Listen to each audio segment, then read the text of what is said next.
Thanks, Ron. Well, the need for blood donors is urgent right now. I had a message from Vicki this morning. Vicki Ellis, the Director of Communications, Development, and Recruitment for the Western Kentucky Regional Blood Center. So where are we now, Vicki? What's going on? Yeah, we went on plea yesterday and issued a plea, urgent need for blood donations.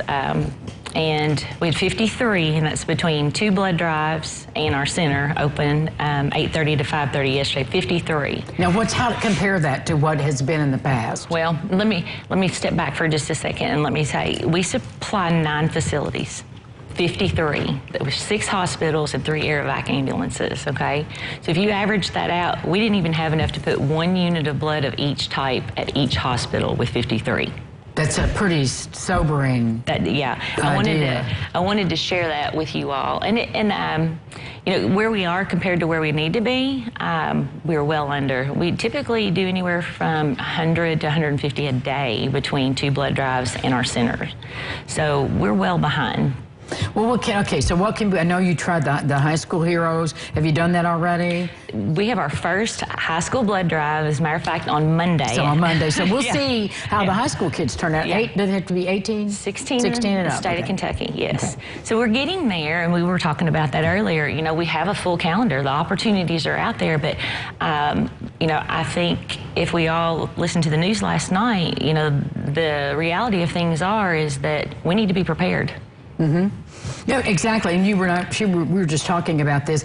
If there was a bus accident with multiple injuries that required blood, what would we do, Vicki? I mean, what's the next step? Well, you know, I've been on before and talked to you about BERC, and we are a member of BERC, which is a Blood Emergency Readiness Coalition. And so if there was a mass casualty, and the shooting last night in Henderson did not qualify as a mass casualty, it was just under number-wise. So we wouldn't have been able to activate for that. It has to be 5 or more, and then you call, you activate BERC, and you get an influx of about 300 blood products within 24 to 48 hours. So we would have a backup, but we don't really want to depend on just our backup. You know, we have done the job, we do the job, we know we're capable of it, and the opportunities are there. We have a full calendar, but what we need people to know is when we're asking, consider yourself asked. We're talking to you.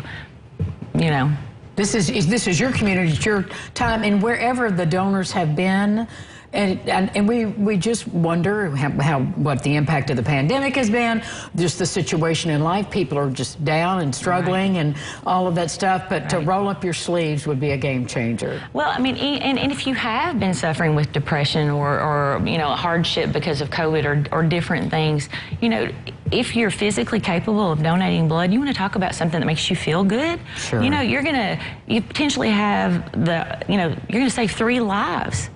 So, I mean, what can make you feel better than getting out there in your community and doing something like that? You know, we're the sole provider of blood to those 6 hospitals and those 3 air evac ambulances. They're counting on us. That's your friends, your neighbors. I mean, that's my family. Right, exactly. My children, you know, your grandchildren, and I want to know that they're protected and that we are supplied adequately. So call the center, volunteer, come on in. We are there, 3015 Old Hartford Road in Owensboro. We'll be there until 4:30 today. We are at Rice Agri-Marketing in Livermore today. The Bloodmobile will be there until 2. I want to give a shout out because I got on the horn yesterday. Thank you for having us. Thank Chad at WKR for getting it on air, and thank Independence Bank. They sent over several employees yesterday. Good. I mean, we have a great community, but we shouldn't have to do these emergencies like this. Right. Thank you, Vicki. Help out if you can. Get out there and save your life in your community. Thanks. We'll be back with more right after this. Stay with us.